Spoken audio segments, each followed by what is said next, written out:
What if I told you that the richest person who ever lived wasn't Jeff Bezos, Elon Musk, or any tech billionaire you see in the headlines today? It was a man from an empire that most of us never learned about in school. This ruler was so unbelievably rich in gold that his trip across the desert literally changed the value of money across the world just by having his entourage show up. The story of the Mali Empire is one of incredible wealth and profound knowledge, a forgotten chapter of history that's about to blow your mind. Stick around because we're going to uncover how a small kingdom in West Africa became a global superpower, and we'll reveal what happened to all that gold. Before there was the Mali Empire, there was the Ghana Empire.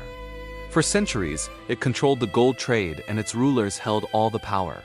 But like all great empires, it eventually fell apart. Its rulers lost control, and a bunch of small kingdoms started popping up. This is where our story truly begins, with a young prince named Sundiata Keita. You might have heard a story that sounds a little like his. See, according to the ancient oral tradition passed down by storytellers called griots, Sundiata was born a weak, sick boy who couldn't even walk until he was 7 years old. He was a laughingstock, but he was also a man of destiny, and he knew it. After his family was exiled, he trained, became a great warrior, and came back to defeat a tyrannical sorcerer king and unite all the small kingdoms. Just like a certain lion cub from a popular animated movie, right? Well, maybe the filmmakers got some of their inspiration from this true story. Sundiata, the Lion King, established the Mali Empire around the year 1235. And it wasn't just a kingdom. It was a federation of states with a powerful central government and a charter that guaranteed rights for the people. A lot of historians consider it one of the first human rights charters in the world, and it was written way back in the 13th century.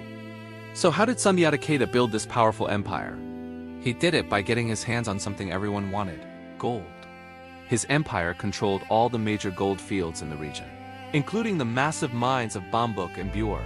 But he knew that to become truly powerful, he had to control the trade routes. The trans-Saharan trade was like the internet of its time, connecting West Africa to the rest of the world. But the trade worked in a funny way. Gold was like dirt in Mali. It was everywhere. But in the Sahara and North Africa, salt was king. And in Mali, salt was incredibly rare. So Sundiata set up a system where gold was traded for salt, pound for pound. Think about that for a second. A pound of gold for a pound of salt. It seems crazy, but to the people of Mali, salt was a matter of survival. You needed it to preserve food and to keep your body healthy in the hot climate. To the people of North Africa and Europe, gold was the ultimate symbol of wealth and power.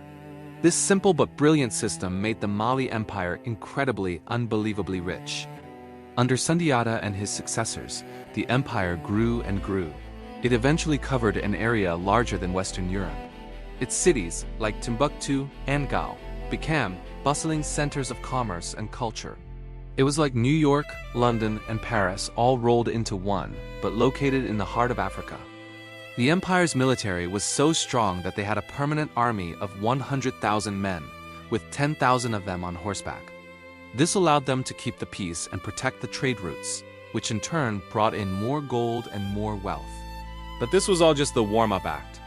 The empire was about to reach its peak, and its ruler was about to become a living legend. In 1312, a new ruler took the throne, Mansa Musa.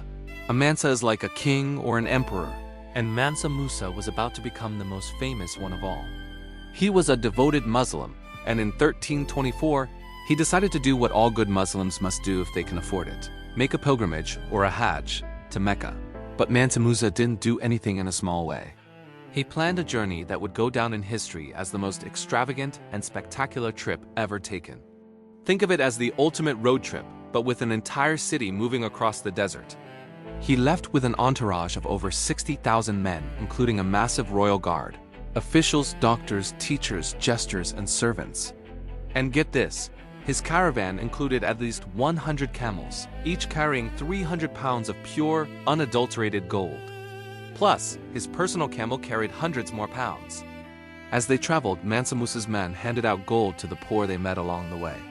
When they stopped in Cairo, he gave away so much gold that the local market was completely thrown out of whack. The value of gold dropped so much that it took over a decade for the economy to recover. 10 years. It's hard to wrap your head around that level of wealth.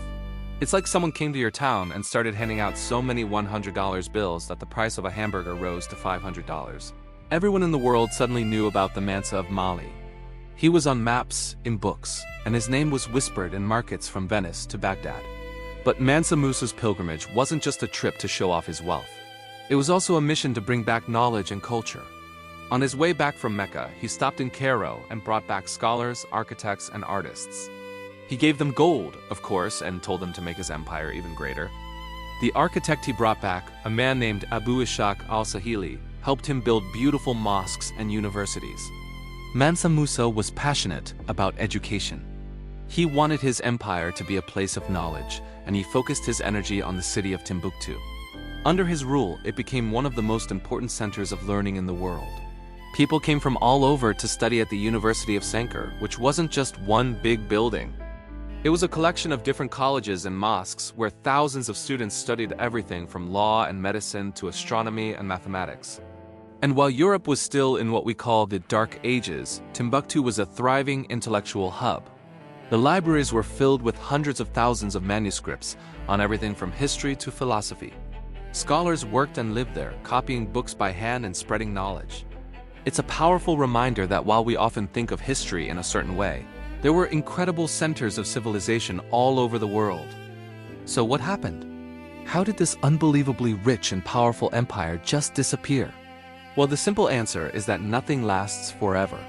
The problems started after Mansa Musa's death. He was a brilliant ruler, but his successors weren't as strong. There were disputes about who should be the next Mansa, and this led to a lot of infighting. At the same time, the empire was just too big to manage. Holding on to all that territory was a huge job, and it became a struggle to keep the smaller states in line. The trade routes that had made the empire so rich also became a problem. New trade routes started to appear, and people found other ways to get what they needed. The Portuguese, for example, started exploring the coast of Africa, which was a big challenge to the old trans-Saharan routes. The final blow came from the people they had once ruled.